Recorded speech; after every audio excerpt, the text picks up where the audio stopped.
आपने जो कहा पब्लिसिटी की बात, तो मैं तो गांव-गांव घूम रहा हूँ। तो अगर हमको पब्लिसिटी करना होता तो पटना में बैठ के रोज़ प्रेस वार्ता कर रहे होते। हम तो गांव-गांव 100, 200, 500 लोगों के साथ पैदल चल रहे हैं। ये पब्लिसिटी तो है नहीं। और अगर पब्लिसिटी है तो आप लोग देख ही रहे हैं। एक दिन 2 दिन चलने की बात नहीं है।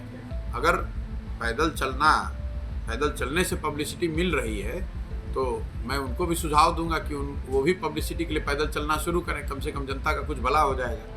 चंपारण की स्थिति क्या है अभी विकास का? अब तो भ्रमण की कई पंचायत नहीं, देखिए 20 दिन मेरा चलने का जो अनुभव रहा उसमें ये एक बात तो क्लियर है कि जो सरकारी दावे हैं विकास के, वो ज़मीनी हकीकत उससे बिल्कुल अलग है। चाहे वो पलायन की समस्या हो, शिक्षा की व्यवस्था हो, किसानों की स्थिति है, महिलाओं की स्थिति है, दलितों की स्थिति है, हर चीज़ पे जो सरकारी दावा है और जो ज़मीन पर हम लोग देख पा रहे हैं उसमें ज़मीन आसमान का फ़र्क है। इसके लिए सर सरकार को क्या कुछ देना चाहेंगे आप?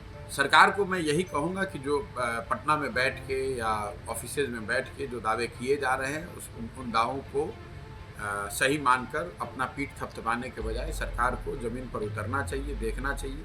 और इसके लिए किसी आंकड़े और किसी जांच की ज़रूरत नहीं है। जब आप रोड पर चलते हैं तो 50 लड़के जो सामने चल रहे हैं, छोटे छोटे बच्चे जो दौड़ते हैं, आप देखिए कितने बच्चों के बदन पे कपड़े हैं। आप सिर्फ ये देख लीजिए, विकास का दावा आपको वहीं दिख जाएगा। आर्थिक विकास कितना है लोग परिवारों का, वो आपको दिख जाएगा।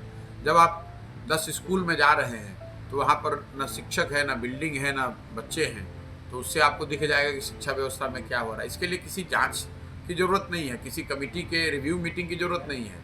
आप जब गाँव से निकल रहे हैं तो बिना गमछा बांधे हुए आप गांव से निकल नहीं सकते, इतनी गंदगी है। तो शौचालयों की स्थिति आपको दिख जाएगी।